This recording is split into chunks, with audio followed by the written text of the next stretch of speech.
우리 오늘 함께 보실 말씀은요, 우리 신약 성경 사도행전에서 좀 말씀을 보도록 하겠습니다. 사도행전 2장 36절부터 40절까지 있는 말씀입니다.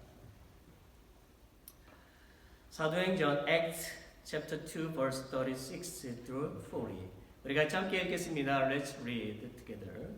그런즉 이스라엘 온 집이 정령할지니 너희가 십자가에 못 박은 이 예수를 하나님의 주와 그리스도가 되게 하셨느니라 하니라.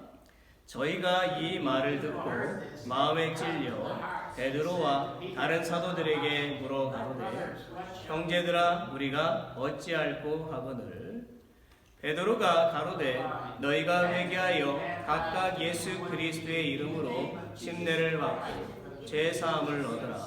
그리하면 성령을 선물로 받으리니 이 약속은 너희와 너희 자녀와 모든 먼데 사람 곧 주 우리 하나님이 얼마든지 부르시는 자들에게 하신 것이라 하고 또 여러 말로 확증하며 권하여 가로되 너희가 이 배역한 세대에서 구원을 받으라 하니. 할렐루야. 아멘. 아멘. 어느 다복한 가정이 있었어요. 딸 셋에 아들 하나 있었어요. 그날도 엄마와 아이들은 재미있게 놀이터에서 놀고 있었습니다. 두 딸과 아들이 놀이터에서 놀고 있는 동안 엄마는 이제 막 태어난 어린 아기 막내딸을 돌보고 있었어요. 그런데 잠시 후에 그녀의 아들이 보이지 않는 것입니다. 그리고 잠시 후 그녀는 자동차의 브레이크가 끼익 밟는 소리를 들었어요. 아들을 찾으러 길로 나왔던 엄마는 도로에 넘어져 있는 아들을 보았지요. 아들은 피를 흘리면서 숨을 헐떡거리고 있었습니다. 결국 아들은 병원에서 죽고 말았어요. 이제 겨우 5살밖에 되지 않은 어린 아들인데 말입니다. 엄마는 죽은 아들을 보면서 하염없이 울다가 지쳐 쓰러지고 말았습니다. 그리고 눈을 떠보니까 아들의 몸이 보이지 않는 거예요. 그 사이에 너무도 착한 남편이 죽은 아들이 가여워서 흐느껴 울다가 같은 또래의 남자아이가 심장 수술을 하지 않으면 죽을 수밖에 없다는 소식을 듣고 자신의 아들의 심장을 떼어준 것입니다. 나중에 이 소식을 알게 된 엄마는 죽은 아들 때문에 마음이 찢어질 것 같은데 한마디 상의도 없이 일방적으로 아들의 심장을 남에게 준 남편이 미웠습니다. 그 남편은 좀 돈도 제대로 벌어다 주지 못했고 그리고 이제는 죽은 아들의 몸마저 마음대로 한 그 남편이어서 평생 한이 되었던 거예요. 또한 시어머니마저 손자가 죽은 것이 자신의 잘못이라면서 때리고 모욕하는 것이 너무도 분하고 괴로웠습니다. 그래서 엄마는 이를 악물고 이 세 딸들을 잘 키워보겠노라고 다짐하고 또 다짐을 했어요. 엄마는 길에서 야채를 팔면서 오직 세 딸의 공부만을 뒷바라지했습니다. 결국 그 세 딸은 어머니의 희생과 바람대로 아주 좋은 대학교 교수, 경영학 박사, 그리고 의사 선생님이 되었어요. 큰딸은 재벌과 결혼해서 아이를 낳고 잘 살았지요. 그러던 어느 날 세 딸들은 말을 듣지 않기 시작했습니다. 매일 시어머니와 갈등을 빚던 큰딸이 결국 이혼을 하게 되었어요. 둘째는 어머니의 기대와는 달리 평범한 사원과 사랑하게 되었고 엄마의 반대에도 불구하고 결혼하기 위해서 위장 임신을 통보하고 결혼을 하고 말았습니다. 그리고 몇 달 후에 늘 재벌가의 시집을 가서 고상하게 살겠다던 막내딸은 아내를 잃고 아이와 단둘이 사는 의사에게 반해서 엄마와 아빠에게 결혼을 하겠다고 졸랐습니다. 두 딸들이 속 썩이는 것 때문에 괴로운 상태인데다 막내딸의 결정은 엄마의 마음을 더 아프게 했어요. 결국 막내는 엄마의 반대에도 불구하고 언니들과 형부만 초대해서 결혼식을 했습니다. 엄마는 딸들이 잘 되기만을 바라면서 자신의 몸을 희생하고 모진 고생을 참아내고 키웠어요. 그런데 딸들은 우리가 언제 엄마에게 도와달랬어요? 엄마가 우리에게 해준 게 뭐가 있는데요? 이런 소리를 지르면서 대들었어요. 엄마는 죽은 아들을 가슴에 묻고 딸들을 바라보면서 살아왔는데 딸들의 이런 말들에 심한 충격을 받게 되었지요. 안 그래도 몸이 많이 안 좋았던 엄마는 결국 쓰러지고 말았습니다. 이런 상황에서 아빠는 평생 동안 찾던 심장을 이식받은 아이를 만나게 되었어요. 알고 보니까 자신도 결혼을 반대했던 막내딸의 남편이었습니다. 셋째 사위가 바로 자신의 아들의 심장을 이식받은 사람이었던 것입니다. 아빠는 사위에 대한 화를 풀게 되었어요. 그리고 막내 사위는 비밀 결혼을 한 게 너무나 죄송해서 장모의 승낙을 받겠노라고 장모 앞에 무릎을 꿇었습니다. 그리고 자신이 당신의 아들의 심장을 받은 사람이라고 말했어요. 그래도 엄마는 화가 풀리지 않았습니다. 사위가 다시 말했어요. 자신을 사위로 받아들일 수는 없겠지만 아들의 심장을 받았으니까 자신을 아들로 받아들일 수는 없겠느냐고요. 이에 장모는 사위의 가슴에 손을 얹었어요. 아들의 심장이 뛰는 것이 느껴졌어요. 그리고 하염없이 눈물을 흘리고 말았어요.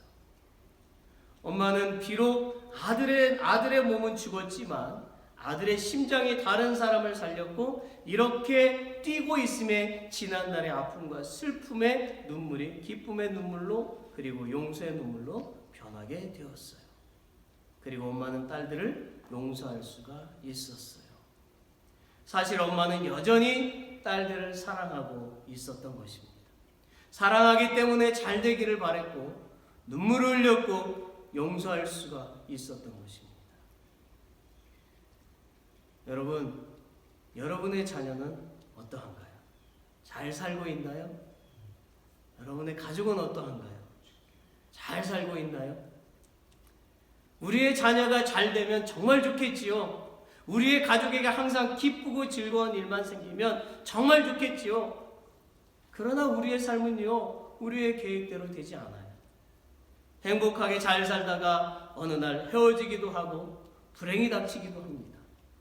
그럴 때 우리의 입에서 어찌할꼬 탄식이 나옵니다.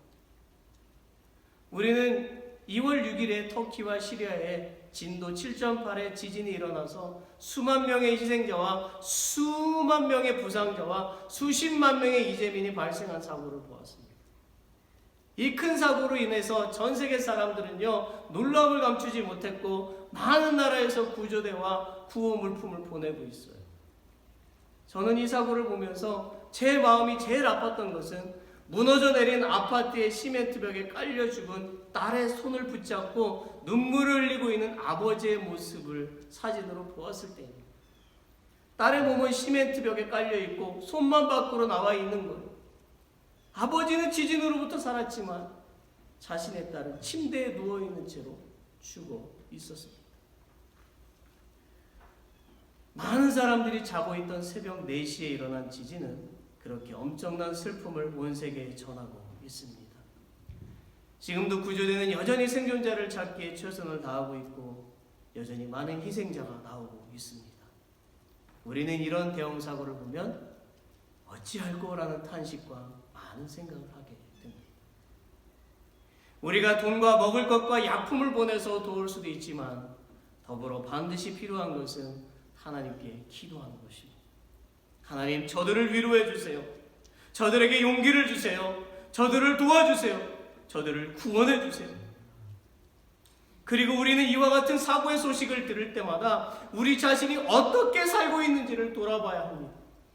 우리는 우리의 죄를 회개해야만 해요. 그리고 우리는 우리가 살고 있는 이 환경에 감사해야 합니다.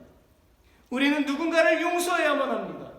남편을 용서하고 아내를 용서하고 부모를 용서하고 자녀를 용서해야 합니다. 우리는 정말 날마다 감사하고 날마다 겸손해야 합니다.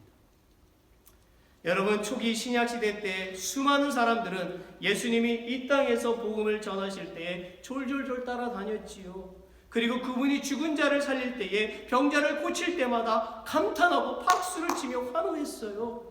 그리고 자기 동네로 오실 때에는 구름같이 모여서 대환영을 했지요. 많은 사람들이 예수님을 정말 좋아했어요. 그런데 어느 날 제사장들과 유대인들이 예수님이 반역죄와 신성모독죄를 저질렀다고 모함하고 신문하고 채찍으로 때리고 뺨을 때리고 십자가에 매달자 예수님을 따라다니던 사람 중에 많은 사람들이 예수님을 욕하고 저주하고 떠났습니다. 그 가운데는 예수님과 늘 함께했고 늘 누구보다도 예수님을 사랑했던 12 제자들도 있었죠. 예수님은 사람들에게 자신의 몸과 피를 다 나눠주는 희생을 하면서까지 사랑했는데 사람들은 그분의 사랑을 깨닫지 못하여 잠시의 고난 앞에서 예수님을 저주하고 떠나갔어요. 그러나 예수님은 십자가의 고통 속에서도 자신을 욕하고 떠난 사람들을 여전히 사랑한다고 말씀하셨어요. 아버지, 저들을 용서하여 주소서. 저들을 불쌍히 여겨 주소서. 그리고 예수님은 숨을 거두셨죠. 하나님은 자신의 독생자 예수 그리스도를 인류에게 보내시어 당신이 인간들을 얼마나 사랑하는지를 알게 하셨지만 깨닫지 못하는 인간들을 보시면서 한탄하셨어요. 그리고 결국 사랑하는 아들 예수 그리스도를 십자가에 못 박으면서까지 인간의 죄를 용서하시고 변함없고 끝없는 사랑을 보여주셨어요. 예수님의 부활은 떠났던 제자들을 다시 한 곳으로 모이게 했지요.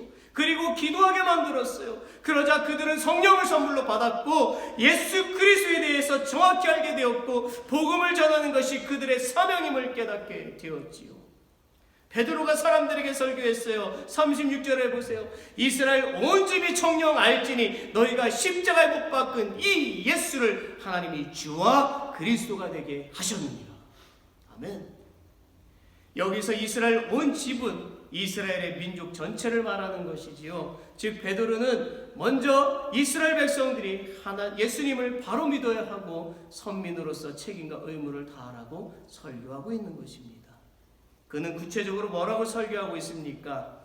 너희가 십자가에 못 박은 이 예수를 하나님이 주와 그리스도가 되게 하셨느니라. 주는 헬라어로 퀴리오스라고 하는데요. 이 단어는 70인역에 의하면 여호와도 퀴리오스라고 되어 있어요. 즉 베드로는 여호와와 예수님을 동일하게 보고 있는 것입니다. 결국 베드로는 예수님이 하나님이 되시며 구원자가 되시며 보호자요 전우주의 통치자이심을 강하게 설교하고 있는 것입니다. 여러분, 사실 유대 민족에게 있어서 주와 그리스도는 유일한 소망이었지요. 그들은 애굽에서 400년 넘는 시간 동안 노예로 있다가 자유인이 되었던 것처럼 자신들을 구원해낼 메시아를 오랫동안 기다리고 있었어요. 그러나 그들의 기다림은 하나님의 생각과는 너무도 달랐습니다. 그들은 예수님을 최고의 능력과 영광으로 유대민족을 로마의 속박에서 해방시켜 모든 민족에 높여주는 정치적인 위대한 통치자로서의 주, 한 나라의 왕 정도로만 기대했던 것입니다. 그런데 예수님의 행동은 정치에 관심이 없으셨고 오직 영혼과 하늘나라에 관심을 가지시고 복음만을 전하셨습니다. 그리고 예수님은 가난하고 헐벗은 사람들과 함께했고 문둥병자도 만나셨으며 세리와도 함께 식사했고 창녀들에게도 복음을 전하셨습니다. 그리고 당신이 곧 하나님이시라고 말씀하셨어요. 예수님은 언제나 약자의 편에 서 계셨고 거짓된 제사장들, 바리새인들 그리고 사두개인들을 향해서 책망을 하셨어요. 결국 거짓된 유대인들은 예수님을 메시아로 믿지 못했고 십자가에 못 박았던 것입니다. 그리하여 베드로가 설교한 예수님이 주와 그리스도가 되신다는 것은 이스라엘 백성들에게 큰 충격을 주게 되었지요. 그래서 그들은 37절에서 그들이 마음에 찔려 베드로와 사도들에게 물어 가로되 형제들아 우리가 어찌할꼬 물었던 거예요. 자신들이 십자가에 못 박은 예수님이 하나님이 되시니 결국 그들은 신성모독죄에 해당되게 된 것이지요. 즉 그들은 스스로 율법을 어기게 된 것입니다. 그래서 근심하게 되었어요. 베드로는 우리가 어찌할꼬 하고 근심 중에 있는 사람들을 향해서 해답을 제시했습니다. 38절에서 40절까지 보니까 베드로가 가로되 너희가 회개하여 각각 예수 그리스도의 이름으로 침례를 받고 죄사함을 얻으라. 그리하면 성령을 선물로 받으리니 이 약속은 너희와 너희 자녀와 모든 먼 데 사람 곧 주 우리 하나님이 얼마든지 부르시는 자들에게 하신 것이라 하고 또 여러 말로 확증하며 권하여 가로되 너희가 이 패역한 세대에서 구원을 받으라 하니. 여러분, 베드로 역시 예수님의 메시아 되심을 처음에는 깨닫지 못하고 예수님을 비방하고 도망쳤던 때가 있었지요. 그런 그가 부활하신 예수님을 만난 후에는 그분이 주와 그리스도이심을 깨닫고 참회하고 생명을 걸고 자기의 민족인 예수님을 십자가에 못 박았던 이스라엘 전 공동체를 향해서 복음을 전하는 사람이 되었어요. 나아가 베드로는 자녀와 먼 데 사람, 즉 유대인이나 이방인이나 구분 없이 모든 사람에게 예수님이 주 여호와 하나님이 되심을 믿고 구원을 받으라고 강력하게 선포하고 있습니다. 그래요, 여러분. 예수님은 하나님이시요 구원자이십니다. 그 증거는 성경에서 수없이 많이 찾아볼 수가 있지요. 성경을 보세요. 야곱은 야복 강가에 엎드려 에서의 추격을 피하기 위해 기도했어요. 하나님은 야곱의 그 회개를 들으시고 그를 구원해 주셨습니다. 다윗은 자신의 군대 장관이었던 우리아의 아내 밧세바를 강제로 아내로 맞이하고 우리아를 전쟁터 최전방에 보내어 죽게 만들었습니다. 다윗은 하나님께 엎드려서 그 죄를 참회했어요. 그러자 하나님은 다윗의 죄를 용서하시고 높이 세워주셨어요.